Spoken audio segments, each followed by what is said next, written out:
there on the balcony with him.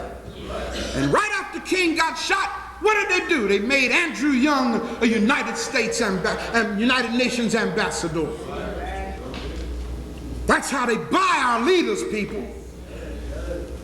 The man was standing right there next to King. If anybody should have been a vocal advocate for what was going on, it should have been Andy Young. But Andy became a good boy, became an ambassador.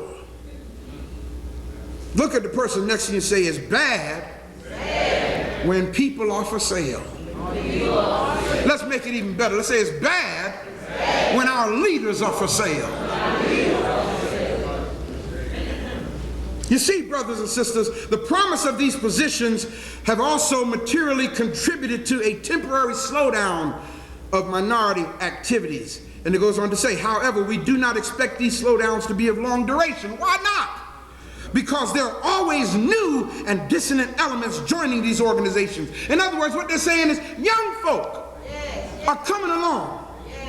And they have a whole new paradigm. They have a whole new energy to deal with us. So what we must do is address them too. All organizations and their leaders are under what? Constant 24-hour surveillance. The organizations are, read them with me. One, the Black Muslim. Why y'all think the Nation of Islam is the top of the list?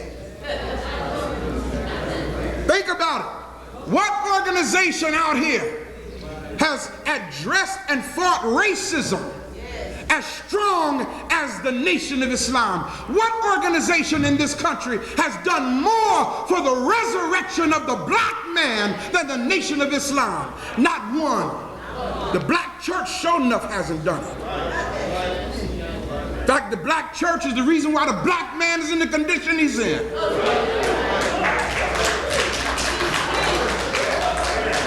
If you think about it, y'all, the black church is not designed for the empowerment of the black man. The black church is designed to excite black women. That's why in the black church, music is so important. Brothers don't want to hear all that stuff.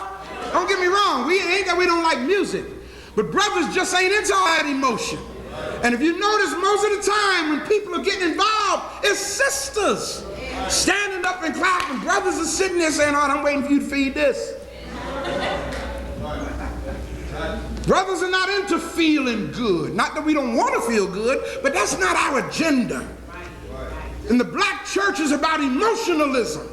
The black church is about how do you feel when you come out the wilderness. Now, y'all know it's the truth. They ain't asking what did you know when you come out the wilderness. It's how do you feel when you come out. Oh, shucks. Black Muslims. 2, Student Nonviolent Coordinating Committee, also known as SNCC. 3, Congress of Racial Equality. 4, the Yahudu Movement. 5, Group on Advanced Leadership, or GOLD. 6, Freedom Now Party. 7, United Black Nationalists of America. 8, the New Pan-African Movement. 9, Southern Christian Leadership Conference. 10, the National Urban League. 11, the National Association for the Advancement of Colored People. 12, Committee on Racial and Religious Progress. And I've added another one, y'all. 13, the African Village Center. Yeah, I had to put that there. Note, at the appropriate time, underline those words, y'all. At the appropriate time. What does that tell you? That this thing is still in the works. At the appropriate time, to be designated by the president, the leaders of some of these organizations are to be detained. When though? Only when it is clear that they cannot prevent the emergency. Can I give you a real live example of what I'm talking about? In other words, the next time y'all decide to sit down on Route 70, okay, and they bring their Pied Piper in here,